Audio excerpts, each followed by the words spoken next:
umiira pa rin ang ITZA or Intertropical Convergence Zone sa Palawan.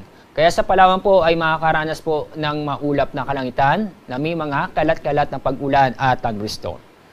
Samantala, itong nalabi pong bahagi po ng Luzon, ninyo makikita, fair weather po tayo kung saan sa umaga makakaranas po ng maliwalas na panahon, pero sa hapon o gabi, mataas po ang tsansa ng babuong isang thunderstorm. Kaya makakaranas po tayo sa mga oras na yon na maulap na kalangitan na may tsansa ng mga isolated na mga pag-ulan. Dako tayo sa Visayas at Mindanao. Fair weather po tayo kung saan makakaranas po tayo ng bahagyang maulap hanggang sa maulap ang kalangitan na may tsansa ng mga isolated na mga pag-ulan dahil sa mga thunderstorm. Ang Intertropical Convergence Zone, yung makikita, nasa bandang baba po ng o south ng Mindanao. After ng Mindanao, ay naapektuhan na po o dumadaan po sa may Palawan. Kaya ngayong araw, itong Palawan lamang ang makakaranas ng mga kalat-kalat na pag-ulan. Samantala, itong nalabing bahagi ng bansa ay asahan po mga unlocalized thunderstorm o isolated mga pag-ulan. Dahil itong patuloy na pag-iral ng easterlies na naapektuhan ang silangang bahagi po ng ating bansa.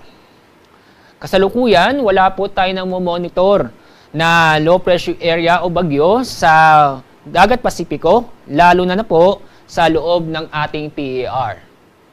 Itong Intertropical Convergence Zone ay patuloy na makakapekto sa ating bansa bukas, araw ng Biyernes, ganun din po sa araw ng Sabado. Sa araw ng Biyernes, itong ITZA ay bahagya pong kikilos sa Pahilaga at maaaring maapektuhan itong Visayas, Mindanao at kasama na rin po ang Southern Luzon.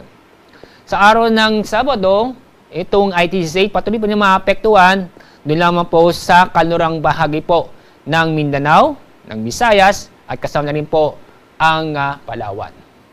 Kaya bukas, although may epekto ng ITZA, asahan po ang maaliwas sa panahon sa bandang umaga, pero sa hapon ng gabi, may tsansa po ng mga isolated na mga pag-ulan dulot ng thunderstorm.